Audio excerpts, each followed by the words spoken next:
League players still don't optimize the level 2s very well, even though it dictates the level 3, 4 and even level 5.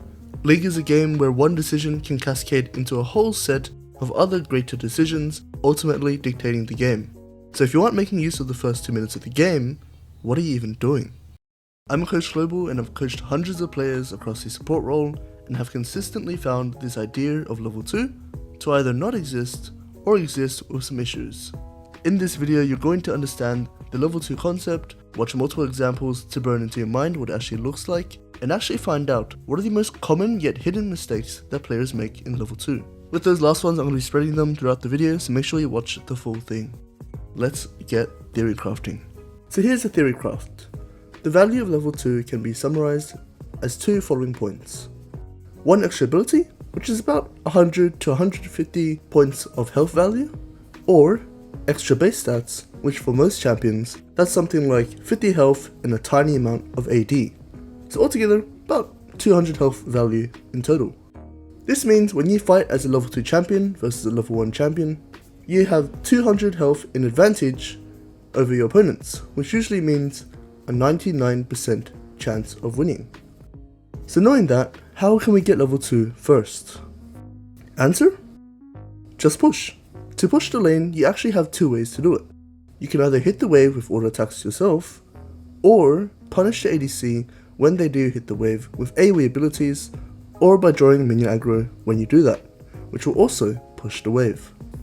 If the enemy hits the wave as well, you're also going to need to match it and balance it out so that you always have more minion health than they do. And that's step 1. Push the wave at level 1. Once you get to the second wave, the first 3 minions will give you level 2, so watch for when you're about to hit level 2. This is when you're going to start playing aggressive. Step 2.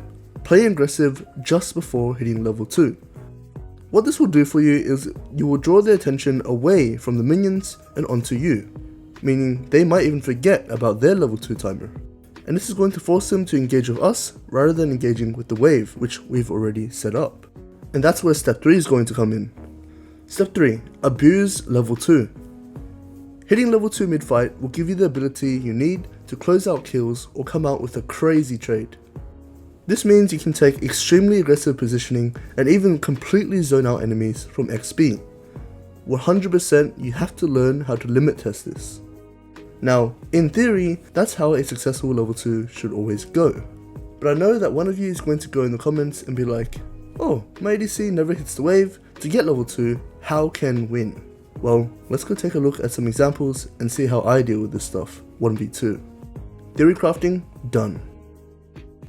Before we move on to the examples of good level 2s, I want to cover the common mistakes that players make without even realizing it. The most common mistake I see is very often over pushing the wave for level 2. Yes, you should get the push on level 1 and the push on the second wave, but note that the longer you can hold this position of power, the better the advantage you can get on level 2. So try to maintain just a slight minion advantage of maybe 1-2 minions max, and don't push the wave under the tower where they can farm for free. The second common mistake that supports make is not pushing the boundaries of level 2. There will be times where in my coaching sessions, my student will use level 2 to get a small trade and be satisfied. Guys, you can do so much more than that. When you hit level 2, you can almost 1v2 them and they cannot walk up to the wave at all. Take an aggressive posture and limit test what you can do with level 2. More to come with the upcoming examples and you'll see exactly what I mean.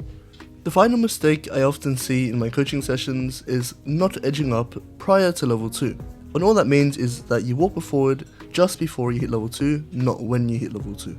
Something you will see me do when I know I hit level 2 first is start walking up slightly just before I hit level 2, even completely engaging in a trade as I do it. If you don't step up before you hit level 2, you won't be in a position to even use your level 2 in the first place. So do it early, do it right. So before we get into the examples, one thing to note is that in all these matchups, I'm mainly focused on my positioning as opposed to my ADC. It's definitely a factor, but my ADC is only a bonus which makes this playstyle perfect for solo queue. We're going to go through a few examples, starting with the easiest matchups, and then to the slightly more unique or difficult ones. Example 1, the Alistar matchup. probably the easiest matchup of all time. In matchups where the enemy support has almost no angles to try and get on you without having to use flash, level 1 and 2 are going to be where you can test your absolute limits. These matchups are like focusing a lot on trying to pressure the enemy rather than pushing the wave, because that way if they try to focus on the wave, you will always come out with a massive health lead. You see here in this game, I'm instantly ready to pressure as soon as I'm in lane. And I always want to make sure that they have to choose between trying to fight me and trying to get their farm, which is they're going to lose because Soraka's level 1 is ridiculous. Now, in the easy matchup, enemy supports actually can't do anything, and when they try, you basically just punish them by spacing out their melee abilities. In my case, in both my Alexa examples, you're going to notice how a lot of the time I'm more than comfortable just playing 1v2 because I'm spacing those abilities out and making sure I'm not getting caught. And again, once I know that I'm definitely going to hit level 2 first, we take risk and go for really heavy trades to try and push my advantage as much as I can. And end result, both of the lanes ended up looking like this, and the Hecarim gank did not happen, don't flame me. Alright, so the second example, reversing Lulu, another enchanter like Soraka. So the first thing you gotta figure out here is how do you trade with them level 1? I personally think Soraka is much stronger than Lulu level 1, especially if she lands Q. So straight away, look for a Q onto Lulu. If we hit the wave, that's also great, so hit Lulu and the wave. That way we get level 1 priority. When I'm not trading, I'm also going to hit the wave, which means we also get level 1 push. And once you've guaranteed that you hit level 2 first, what you want to do is start to zone out the enemy team. Trade heavy with them, and if they try to fight back, you can win just by hitting level 2 mid-fight. And the result kinda shows itself. And now Vayne's forced to recall, and they're forced to start playing from behind. And that's example 1, versing Lulu, level 1 to 2. Let's speed through these and see how much you can learn in these examples. Alright, cool. So Nautilus matchup. The main thing to look out for here is level 1, you play around the hook and make sure that if you are going to get hooked, that the ADC is nowhere close to you so that you can 1v1 Nautilus. You notice here, Nautilus tries to go after me, his Jinx doesn't follow up, lucky me, abuse that means he can't trade onto us, right? Now, also notice how since we came into lane, we can't push for level 1 or level 2, so here, since we're versing a melee support, we're going to switch our focus from trying to get level 2 to now trying to focus trades while thinning out the wave before it crashes under our tower. Notice how we weren't able to get level 2, so we didn't play for it, but we were able to get good trades. And that's what happens when you come to lane late and you're versing a melee support. Now here we're up against Caitlyn Senna. For some reason Senna immediately backs off, are able to get a decent trade onto Caitlyn. The reason I play so aggressively here is because I'm full HP, and because of Soraka's sustain, she can play extremely aggressive until the point of death. And notice how because they keep splitting their attention and they keep letting me heal for free, even though I mess up a little bit, we do actually end up in a very potentially flavored trade. Push your limits, use everything you have. Soraka's level 1 is extremely strong, and you just have to adapt based on your champion.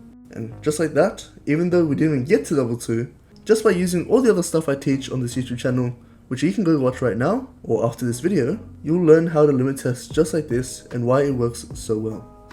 As much as these players are playing bad, these are probably games from either gold to emerald that I smurf in, and if these players are doing it there, why can't you guys get out of your ranks? If you're Diamond Plus, I'm sorry. And as an added bonus, even if the jungler ganks, as you can see, they can't even beat us. Support gap. The Blitzcrank matchup. The key thing to playing this one is literally standing behind a minion. There's a bit more nuance to just that. For example, the most forward minion is generally not safe, so you do want to keep 2 to 3 minions in front of you. But otherwise, following this rule and throwing Qs when the ADC tries to last hit, or throwing auto trades when Blitzcrank tries to touch the wave, is the way you can build a health advantage and win the level 2 early. You can see here I'm willing to walk up, but I'm also very wary of the Blitzcrank hook. As soon as he uses it on Ezreal, I can definitely just play really aggressive using a level 2 advantage. I guess it goes to show even in bad matchups, if you play it correctly, find the way to win, you can still get prior levels 1 and 2. Moving on. And last but not least, another center matchup. This time we come into lane late, and like I said guys, when you come into lane late, first of all, look for trades rather than looking for the wave, but thin out the wave where you possibly can, right? Fish plays it well here. I already know at this point we cannot get the wave in, so I'm more focusing on my trades and making sure I'm not playing into their level 2 timer. When I realize they're about to hit level 2 first, we should just play it really slow, play for the kind of counter engage, right?